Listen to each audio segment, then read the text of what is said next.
The cargo ship Hansel dropped out of hyperspace with a familiar shudder. Kang Do-hun stood at the helm, watching Station Vela grow larger through the viewport. After 30 years of flying trade routes across the galaxy, he still felt a small thrill at the sight of the massive station. It hung in space like a metal flower, its docking arms stretched out to welcome thousands of ships from 100 different species.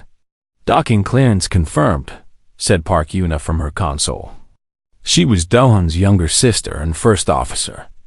Where he was patient and weathered by decades of space travel, she was sharp and quick to act. Lay 17. Medical supplies for the Rilith homeworld, just like the manifest says. Do-hun nodded. It was a simple job. Pick up medical supplies from the human colonies, deliver them to the Rilith. The snake-like aliens had been dealing with disease outbreaks on their colony worlds, and humanity was happy to help. Good for relations. Good for business. Good for everyone. Bei Sunho, their engineer, climbed up from the lower deck. He was a quiet man who preferred machines to conversation. "Engines are running hot. We need maintenance while we're docked." "We have time," Do-hun said. "The Rilith transport won't arrive for 2 days. Get some rest, both of you. We earned it." The Hansel settled into its berth with practiced ease. Do-hun watched his crew go through the shutdown procedures they had done 1,000 times before. Everything was normal. Everything was routine. That changed 3 hours later. Do-hun was in his cabin, reviewing the payment details for their cargo, when the ship's alarm screamed to life. Red lights flashed. Heavy boots thundered through the corridors. Before he could reach the door, it burst open. Galactic Concord security forces poured in. They wore black armor and carried weapons that hummed with deadly energy. Do-hun raised his hand slowly, his heart pounding but his face calm. "Captain Kang Do-hun," the lead officer said. His voice was cold. "You are under arrest for crimes against the Rilith species. Bioterrorism. Mass murder. Do not resist." They dragged him from his ship in restraints.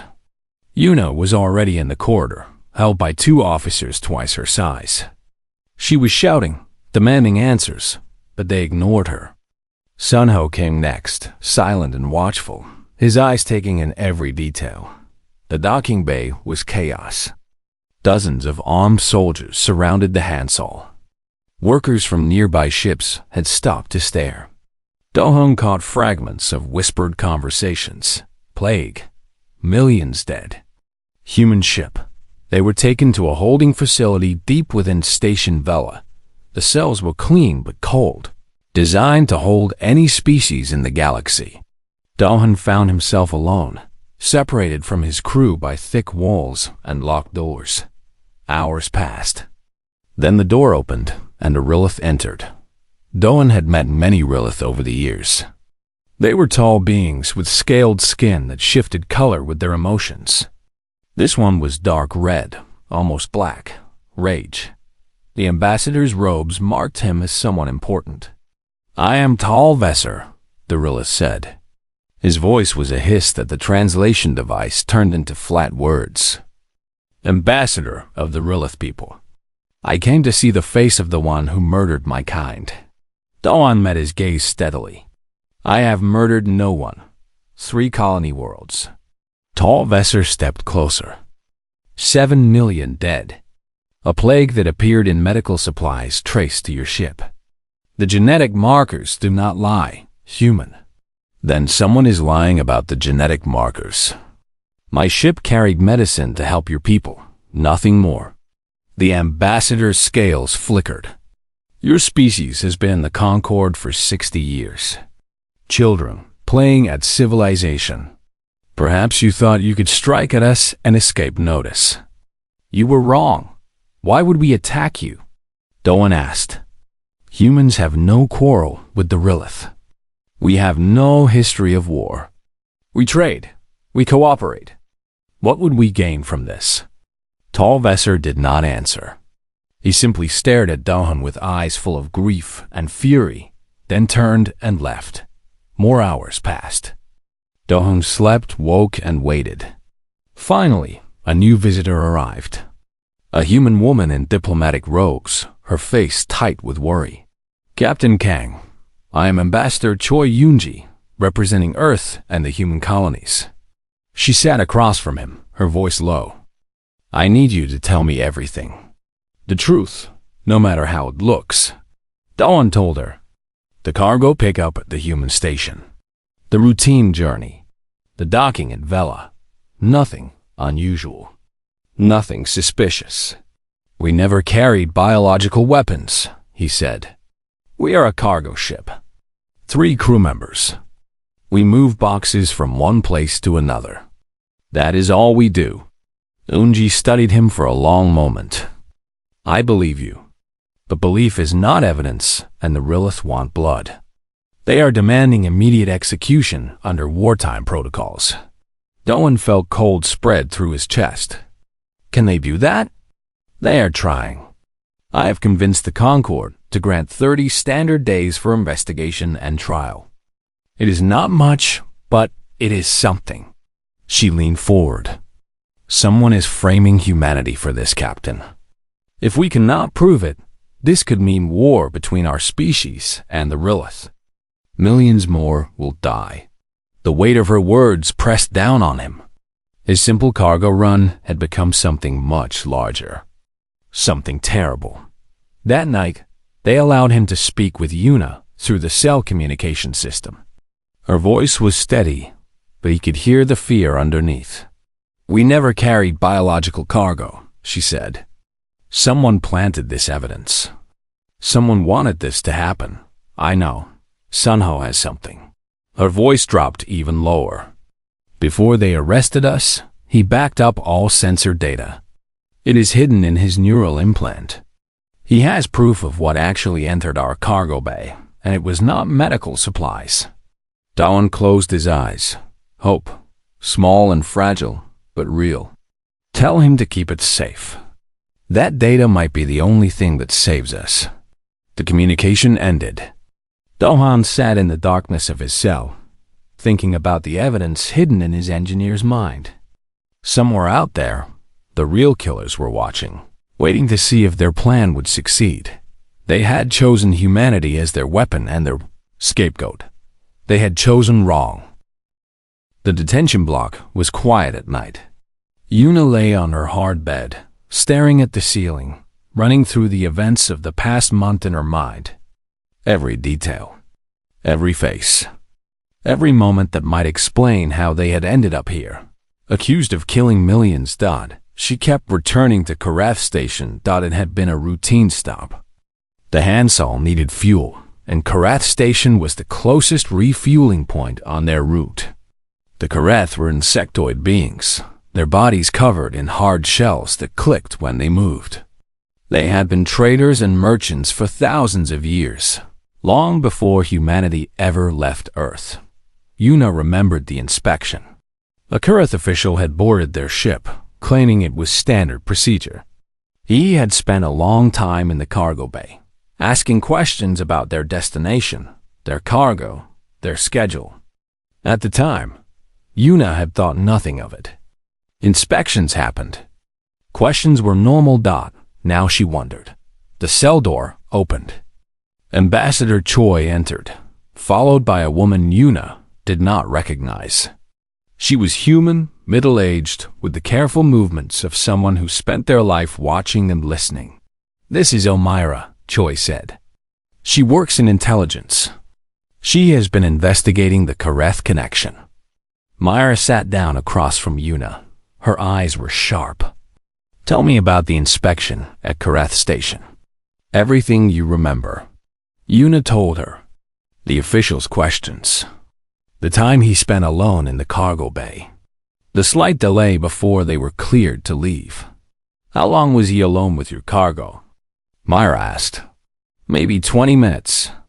We did not think anything of it." Myra nodded slowly. "Your engineer's data confirms what I suspected. The sensor logs show that during that 20 minutes, 17 cargo containers were moved. moved out of your ship and replaced with identical containers. Yuna felt her blood run cold. They switched our cargo. Yes, the medical supplies you loaded at the human station never reached the Rilith.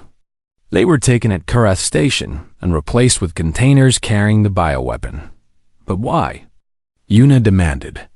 Why would the Karath do this? They have no quarrel with the Rilith. The war between their species ended 400 years ago.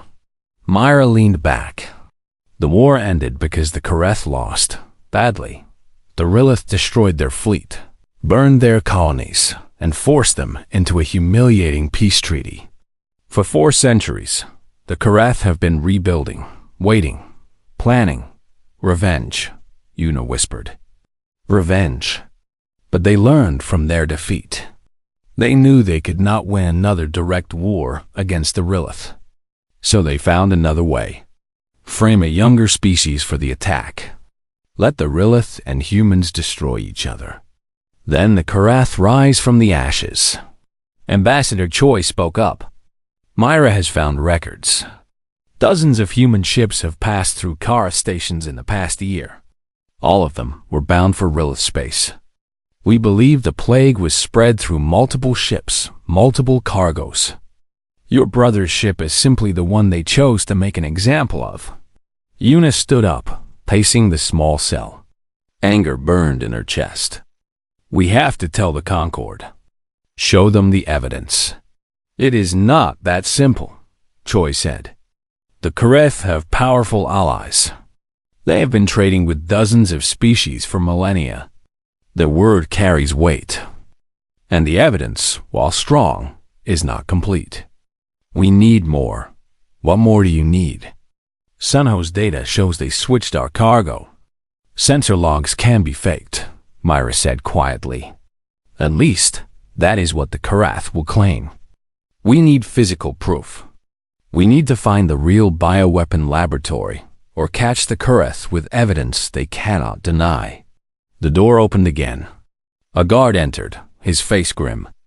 There has been an incident. The engineer is in the medical bay. Yuna's heart stopped. What happened? Someone tried to kill him. They found Sunho in a bed surrounded by medical equipment. His face was pale, but his eyes were open. A bandage covered his shoulder where a blade had gone in.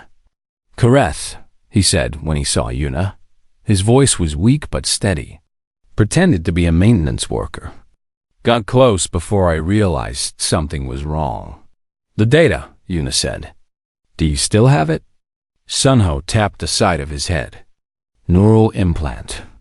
They would have to kill me to get it, and even then, it is encrypted. Myra crouched beside his bed. They know we are getting close. They are trying to silence anyone who can expose them. This attack proves we are on the right path. Ambassador Choi stood by the door, her face troubled. I need to inform Earth Command. If the Karath are willing to kill to protect their secret, this is bigger than one trial. This is a threat to every human in the galaxy. After she left, Yuna sat beside Sunho's bed. Her brother was in a cell, accused of murder. Her engineer had nearly died. And somewhere out there, the Karath were watching, confident that their plan would succeed. We are going to expose them, Yuna said softly. Every lie, every scheme, every death they caused. Sunho looked at her. How? I do not know yet. But I know this. They picked the wrong species to blame. Humans do not give up. We do not accept lies just because they are convenient. And we do not let our people die for crimes they did not commit. She thought of her brother, sitting alone in his cell, waiting for a trial that might end with his execution. She thought of the millions of Rilith who had died, believing humans had killed them. She thought of the Karath, hiding behind their ancient reputation, confident that no one would suspect them. They had planned this for centuries. They had been patient and careful and thorough. But they had made one mistake. They had underestimated humanity. Yuna stood up and walked to the window. Station Vela spread out before her. Thousands of ships coming and going. millions of beings living their lives. Somewhere in that vast station, the truth was waiting to be found, and she would find it no matter what it cost. The trial chamber of the Galactic Concord was vast. It had been built to hold representatives from every species in the known galaxy, and today it was full. Thousands of eyes watched as Kang Do-han was led to the center of the room. His hands bound, his face calm. The judges sat on a raised platform above him. 7 beings from 7 species, chosen for their wisdom and impartiality. They would decide if humanity lived or died. The Rilith prosecutor stepped forward. His scales were deep blue, the color of cold determination. "The evidence is clear," he began. "Genetic analysis of the plague traces its origin to containers carried by the human vessel Hansol. Shipping records confirm the cargo was loaded at a human station. Survivors on 3 colony worlds identified human ships in their ports before the outbreak began. 7 million Rilith are dead. Someone must answer for this crime." He presented his evidence one piece at a time. Lab reports, witness statements, cargo manifests. Each item added weight to the case against Do-han and his crew. Each word pushed humanity closer to war. Do-han listened in silence. He had been a spacer for 30 years.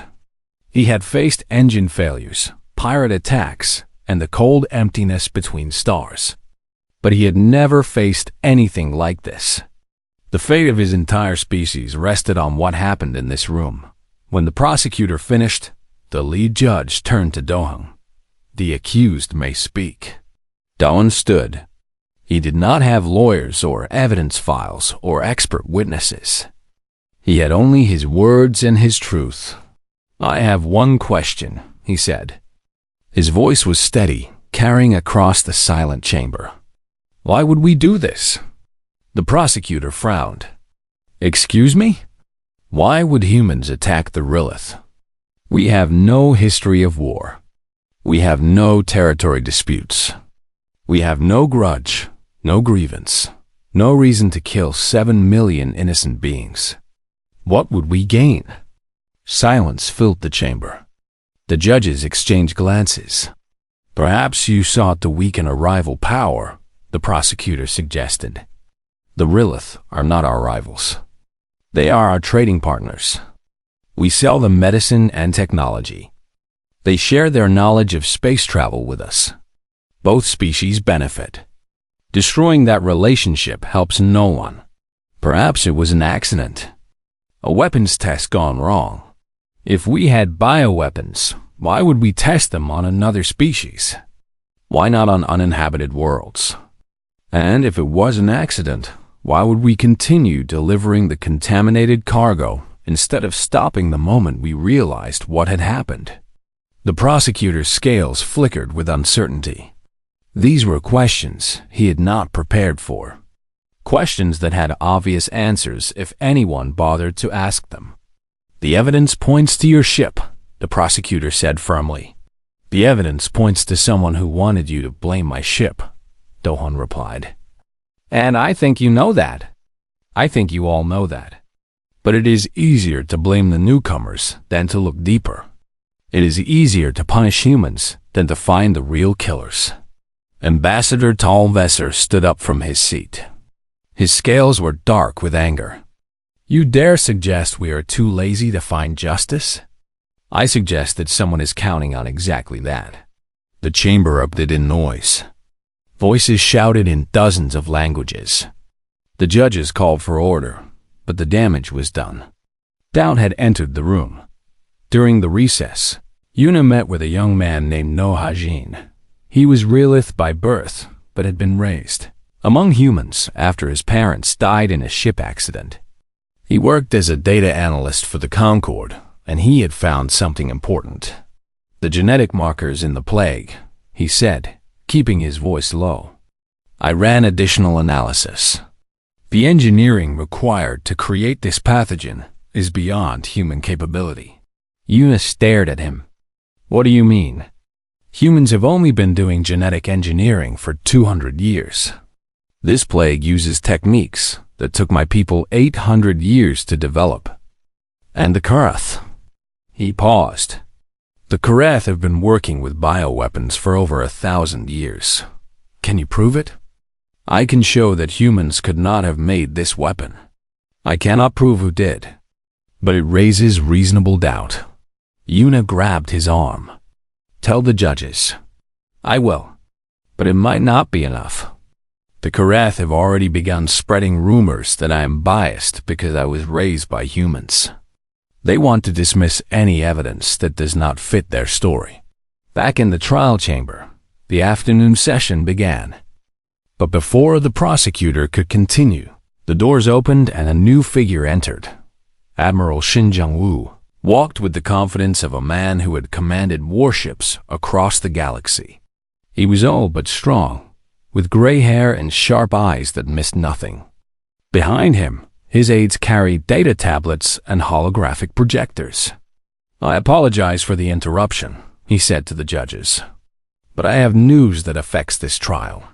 The lead judge nodded. Speak, Admiral.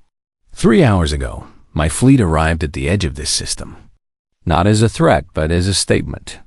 Humanity stands behind Captain Kang and his crew. We do not abandon our people to false charges and political games. Tolvesser rose again. You bring warships to intimidate this court? I bring warships to show that we take this matter seriously. We want the truth. We want justice. And we want the real killers found and punished. The Admiral turned to face the chamber. If humanity created this plague, we will accept responsibility. But we will not accept blame for a crime we did not commit. And we will not let fear and prejudice destroy the peace that all our species have worked so hard to build. The judges conferred quietly. Finally, the lead judge spoke. We will continue the trial, but we grant the defense additional time to present counter-evidence. The court will reconvene in 1 week. As guards led Doham back to his cell, he caught his sister's eye. For the first time since the arrest, he saw hope in her face, but Yuna knew the truth. 1 week was not much time, and somewhere out there, the Karath were already working to destroy any evidence that could expose them.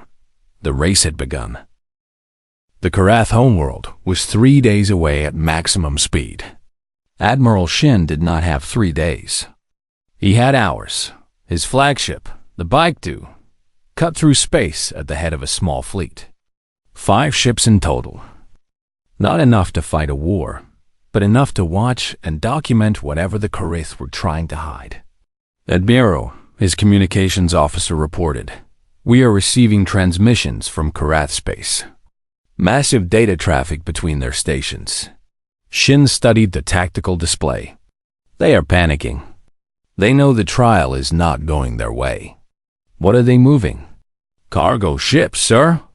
Dozens of them. All leaving their main station. They are purging evidence. Shin made his decision quickly. All ships, maximum speed. We need eyes on those freighters before they disappear. Back on Station Vela, Ambassador Choi stood before the Concord judges. She had received new information from Admiral Shin, and she needed to buy more time. I request an emergency delay in the trial, she said. We have evidence that the Karath are actively destroying materials related to this case. If we do not act now, the truth will be lost forever. The Karath representative rose from his seat. His shell clicked with agitation. This is outrageous. Humanity sends warships into our space and then accuses us of hiding evidence? This is aggression, pure and simple. Our ships have not entered Karath space, Choi replied calmly. They are observing from neutral territory, as is their right under Concord law. And if you have nothing to hide, why are your cargo ships fleeing your stations? The judges conferred. After a long moment, the lead judge spoke. We grant 72 hours for investigation. Concord security will be dispatched to examine any Karath vessels that enter neutral space. 72 hours. It was not much, but it was something. In her detention cell, Yuna received news that changed everything. Ambassador Choi had convinced the Concord to release her temporarily under diplomatic custody. They needed someone who knew cargo ships, someone who could identify which Karath vessels were carrying evidence. "You have done this work for 20 years, Choi said as they walked to the docking bay. "You know how smugglers think. You know how they hide things." "The Karath are not smugglers," Yuna replied. "They are worse. Smugglers just want money. The Karath want genocide." They boarded a fast courier ship and raced to join Admiral Shin's fleet. Yuna spent the journey reviewing data, studying the patterns of Karath ship movements. Looking for anything unusual. She found it. "This freighter," she said, pointing to a blip on the display. "The Vulcan 9. It left Karath Station 6 hours ago, heading for deep space. But look at its route." Myra, who had joined them on the courier, studied the data. "It is taking the long way around, avoiding all major trade routes." "Exactly. And its engine signature is wrong. That ship is carrying something heavy, much heavier than its manifest claims." Admiral Shin received her analysis and made the call. "All ships, intercept course on the Vulcan 9. Maintain visual range, but do not engage. We are observers, not attackers." The chase took 12 hours. The Vulcan 9 tried to change course several times, but the human ships matched every move. Finally, as they approached the edge of neutral space, the Karath captain made a mistake. He opened fire. Energy beams lanced out from the Vulcan 9, striking the human observation vessel Jeongju. The smaller ship's shields held, but the attack was undeniable. "All ships, defensive positions," Shin ordered. "And get me a direct line to the Concord. The Karath just gave us everything we need." Under Concord law, any vessel that attacked another in neutral space could be boarded and searched. The Karath captain had panicked, and his panic had opened the door. Concord security ships arrived within hours. They surrounded the Vulcan 9 and demanded surrender. The Karath captain, realizing his error, tried to negotiate, but it was too late. The boarding teams found everything: bioweapon samples in hidden compartments, genetic engineering logs showing exactly how the plague had been created, communications records detailing the plan to frame humanity, even a list of other human ships that had been used to spread the contamination. The evidence was transmitted to Station Vela immediately. In the trial chamber, the judges watched in stunned silence as the truth unfolded before them. In his cell, Dohan saw the broadcast. He watched the Karath captain being led away in restraints. He watched the evidence being catalogued and analyzed. He watched the prosecutor who had demanded his death sit with his head in his hands, overwhelmed by the scale of the deception. The door to his cell opened. Ambassador Tallvesser stood in the entrance. His scales were pale, almost white, the color of shame. For a long moment, neither spoke. "I nearly killed your people," Tallvesser said finally. "I was ready to go to war over a lie." Dowan stood slowly. "You were grieving. 7 million of your people died. Anyone would want justice. I did not want justice. I wanted revenge. There's a difference." The Rilith ambassador stepped closer. His eyes searched Dohan's face, looking for anger, for hatred, for the desire to punish. He found only exhaustion and relief. "What would humans do?" Tallvesser asked. "If you were in our place, if another species had nearly destroyed you based on lies, what would you do?" Dohan thought for a long moment before answering. "We would remember," he said. "We would learn. And then we would find a way to make sure it never happened again." Tallvesser nodded slowly. "Perhaps that is why your species survived long enough to reach the stars. You know how to move forward." He turned and left without another word. But Dohan understood what had passed between them. An ending, and perhaps a beginning. 1 month had passed since the truth came out. The galaxy had changed. The Kareth government had collapsed under the weight of its crimes. Concord security forces had arrested their leaders, shut down their bioweapon facilities, and frozen their assets across 100 worlds. The species that had waited 400 years for revenge now faced the consequences of their patience. In the Great Assembly Hall of the Galactic Concord, representatives from every species gathered for a historic announcement. The air hummed with tension and hope. Kang Dawn sat in the front row, a free man. His sister Yuna was beside him, along with Sunho, whose shoulder had healed, but whose eyes still carried the memory of the blade that had nearly killed him. Ambassador Choi Yoonji sat nearby, her face calm, but her hands clasped tight.